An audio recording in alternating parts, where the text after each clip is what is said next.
Chapter 3.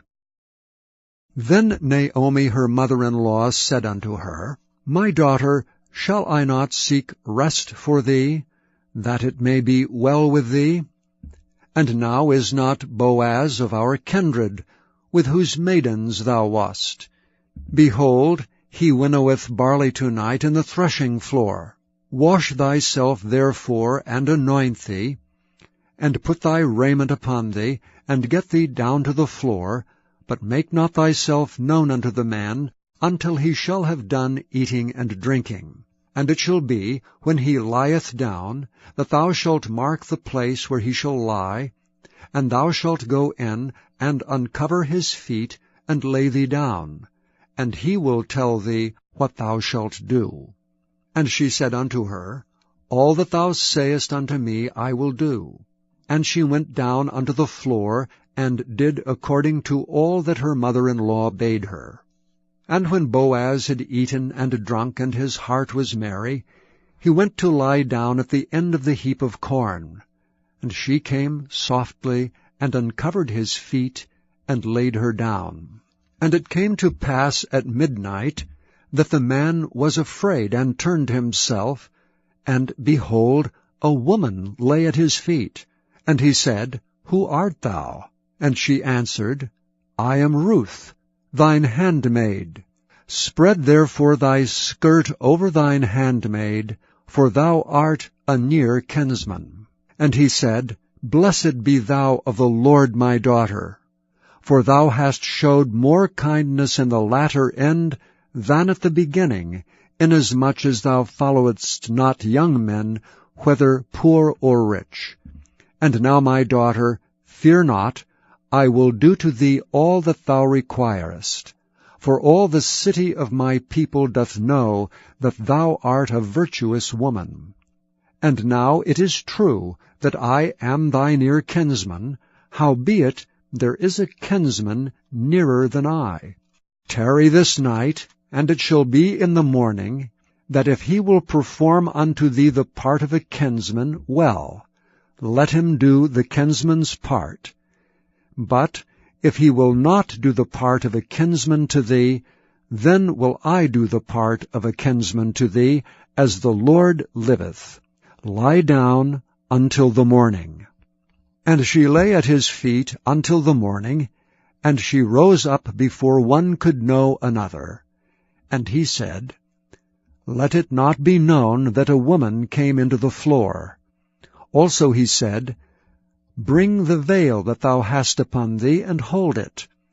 And when she held it, he measured 6 measures of barley, and laid it on her, and she went into the city. And when she came to her mother-in-law, she said, Who art thou, my daughter?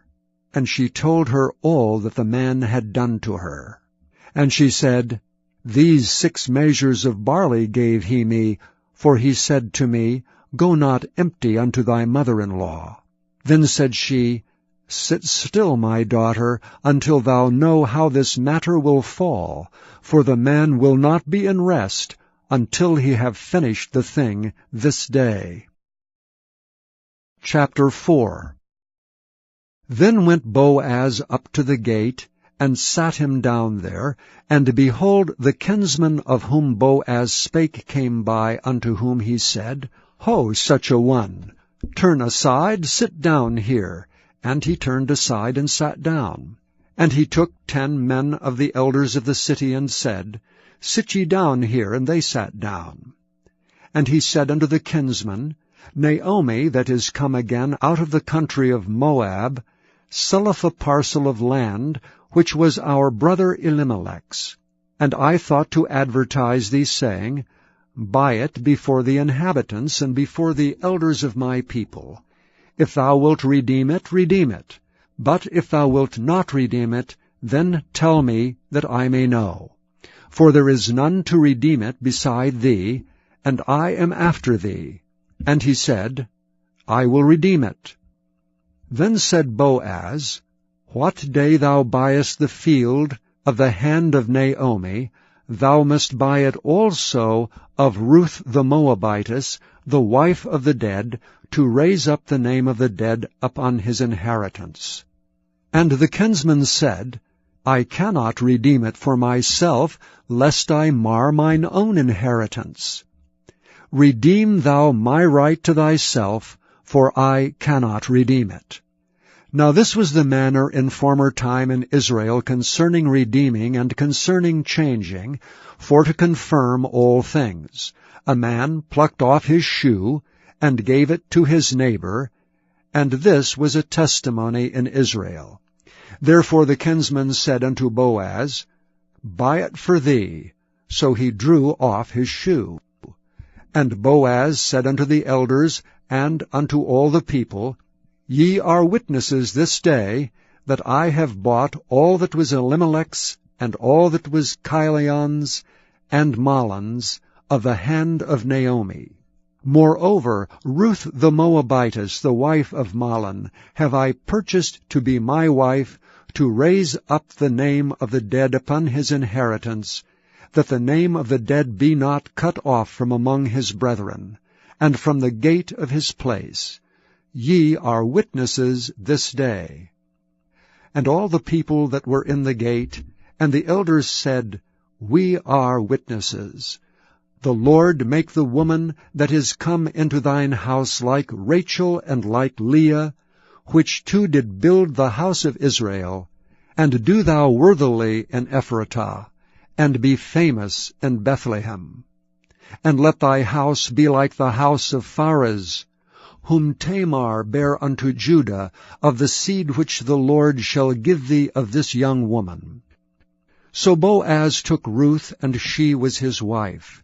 And when he went in unto her, the Lord gave her conception, and she bare a son. And the women said unto Naomi, Blessed be the Lord, which hath not left thee this day without a kinsman, that his name may be famous in Israel. And he shall be unto thee a restorer of thy life, and a nourisher of thine old age, for thy daughter-in-law which loveth thee, which is better to thee than 7 sons, hath borne him. And Naomi took the child, and laid it in her bosom, and became nurse unto it. And the women her neighbors gave it a name, saying, There is a son born to Naomi, and they called his name Obed. He is the father of Jesse, the father of David. Now these are the generations of Pharez. Pharez begat Hezron, and Hezron begat Ram, and Ram begat Amminadab, and Amminadab begat Nahshon, and Nahshon begat Salmon, and Salmon begat Boaz, and Boaz begat Obed, and Obed begat Jesse, and Jesse begat David. Chapter 25. Now when Festus was come into the province, after 3 days he ascended from Caesarea to Jerusalem. Then the high priest and the chief of the Jews informed him against Paul, and besought him, and desired favor against him, that he would send for him to Jerusalem, laying wait in the way to kill him. But Festus answered that Paul should be kept at Caesarea, and that he himself would depart shortly thither. Let them therefore, said he, which among you are able, go down with me, and accuse this man, if there be any wickedness in him.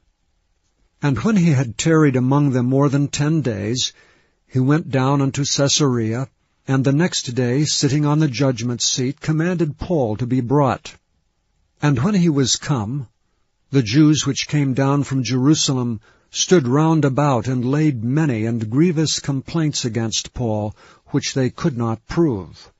While he answered for himself, Neither against the law of the Jews, neither against the temple, nor yet against Caesar have I offended anything at all.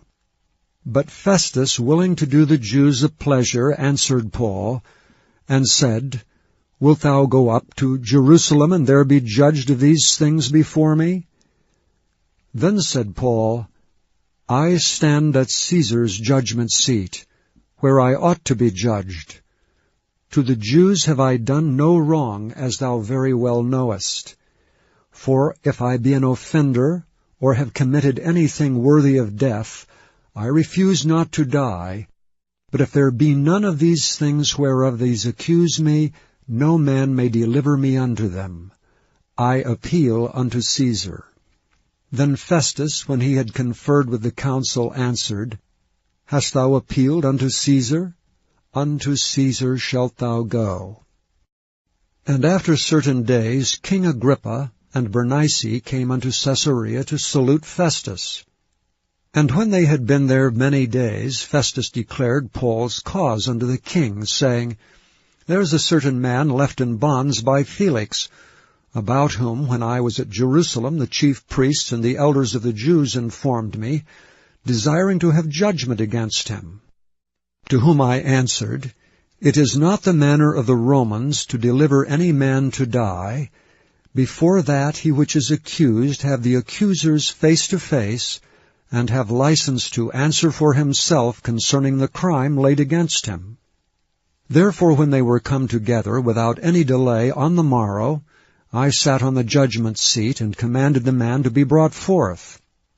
Against whom, when the accusers stood up, they brought none accusation of such things as I supposed, but had certain questions against him of their own superstition, and of one Jesus, which was dead, whom Paul affirmed to be alive. And because I doubted of such manner of questions, I asked him whether he would go to Jerusalem, and there be judged of these matters.